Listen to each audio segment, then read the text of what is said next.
Tapos parang feeling ko nag-joke ako at some point sa class, hindi tayo pinalaki ng sex bomb para hindi Oo. lusuban. Mga ganun. Tapos wala na. Wala na. Tawa Wala na. tawa. Finish na. Well, kasi nga, parang feel ko na tayo Parang kumbaga sa Pickles, matagal tayo nakababad together. Dahil nga, yung Tuesday class na yun, Tayo yung lang beginner kasi class, scholars yun nandun. walang uma-attend. Okay, oo nga As pala. in, yung slots na yun, parang para sa atin lang.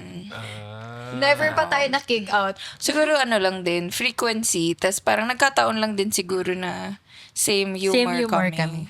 Pero sabi ko nga baka hindi din ako super, kung hindi ka nakahanap ng friends, parang medyo mahirap siya i-sustain. I-sustain. Kasi ang hirap nung ginagawa nyo Oo. So, kailangan mo na Kailangan mo nandun yung nagsasabi ng chinkitan quotes na hindi naman pala sinabi. Hindi niya wala sinabi. Ma-assume mo talaga yung Misquoted, chinkitan. Wala nga siya dapat The Dinkwab Show.